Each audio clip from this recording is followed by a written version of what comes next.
as well, but together, we will find out what happened, all right? John Burris, a national civil rights attorney, famous and infamous man here, okay? He is going to tell us what's happening with this case, and also my great friend, Adante Pointer. I went to law school with this gentleman right here, right down the block, over at UC Hastings. They have taken over the case, and note here, black and brown together! Put your hands up in the air! Black and brown together! Okay, and I pass it on to you, John. Yeah, thank you. Well, first let me thank everybody for coming out. It's very, very important that there's a show of support and appreciation that when a wrong has taken place, that people stand up and say it's wrong. And be prepared to march, to talk, to gather, to do what's necessary to let the powers know that you're not going to accept this and stand for it. And so fortunately for me, you know, I get to do it in a way that vindicate these rights by going to courts as a lawyer. I've been involved in many cases. I mentioned very recently down in Salinas when I'm down there with the 4 recent police shootings that have taken place down there, and a couple of kids around here in Oakland and Antioch very recently.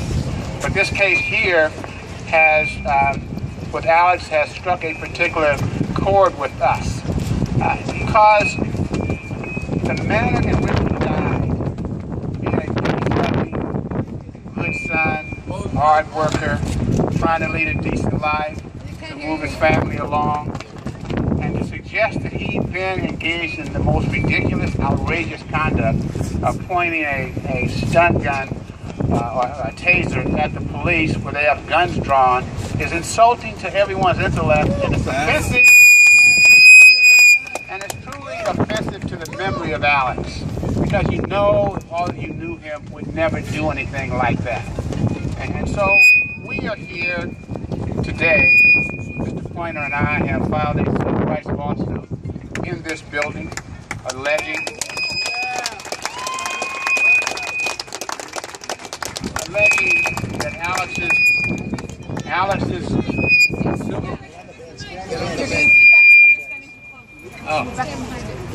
that Alex's civil rights were violated, and that his parents' civil rights were violated, and what we will seek to do is vindicate his interests, his good name, and to show through the evidence that the narrative put forth by the police was just flat out wrong. And easily a lie. And it's all an effort to justify the conduct. Now, for all of you who've been around, you should know that's not surprising. That happens almost in every case. You know, we looked at some of the records, and there have been a number of police shootings in San Francisco over the last 5 or 6 years. In every one of those cases, the police have said the shooting was justified, which means they were never wrong. That's impossible to believe. And we've been involved in a number of those cases. So what we've done is allege that we think we can prove that the narrative put forth by the police claiming that Alex engaged in certain conduct, such as pointing his taser at the officer, did not happen.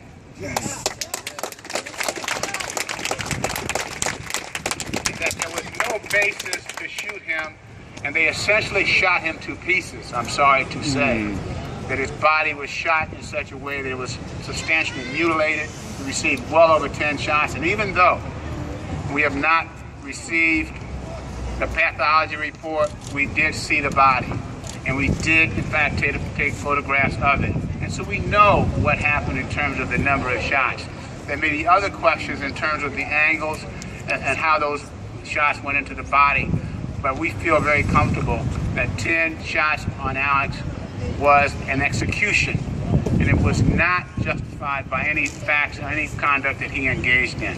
So we're going to be here in this courthouse dealing with the legal issues that will be before us. We believe and think we can prove that his civil rights were violated, and that we're going to seek to do that through the various efforts. So far, we have not received any cooperation from the city and county, the police department. We do not know the names of the officers as of yet, which is surprising.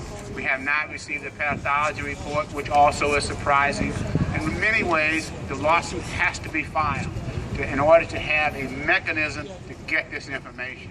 Because if you didn't have the lawsuit to get the information, you may never get that information.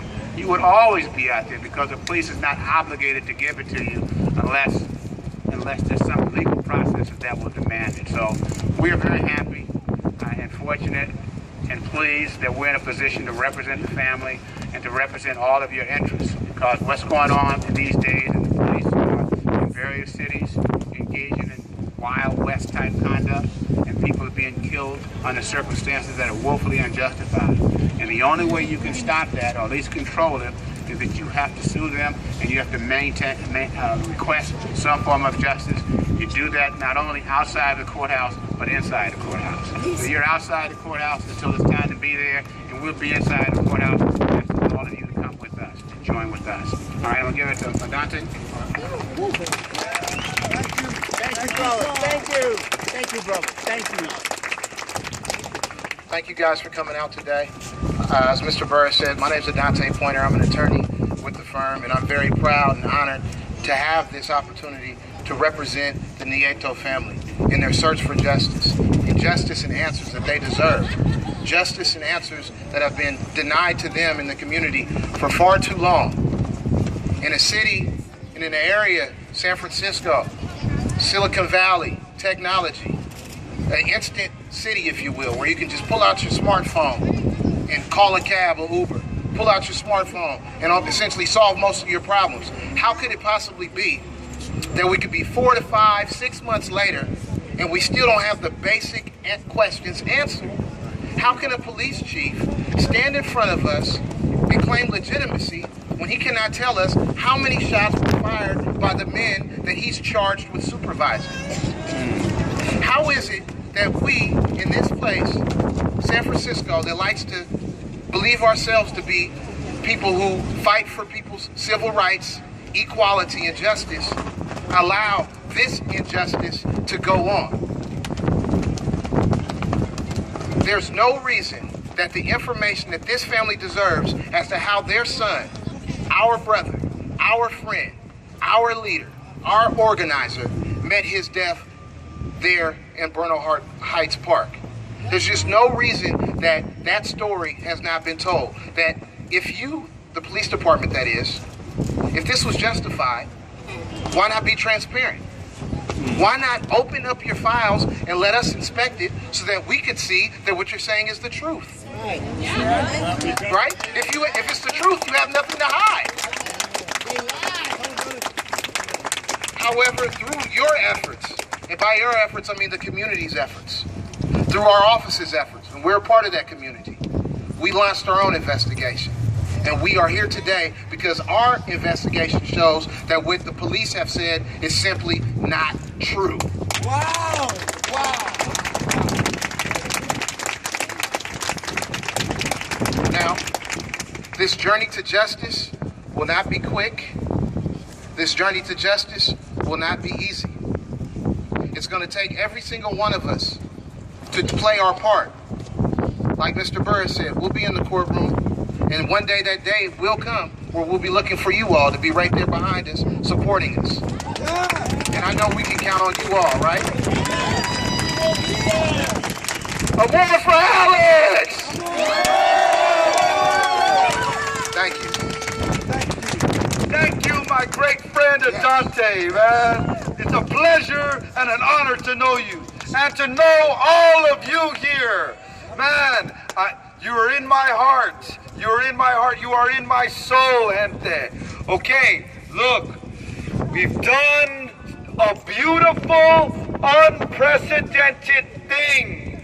We marched from the place where Alex was murdered over here. Look at this building here. This represents the United States of America. Look at that. The Philip Burton Federal Building and United States Courthouse. What we did today has never been done. What we are doing right now has never been done, because We have amor and justice in our hearts. And I ask you all to leave with that same amor and justice, okay? Let's say it all together.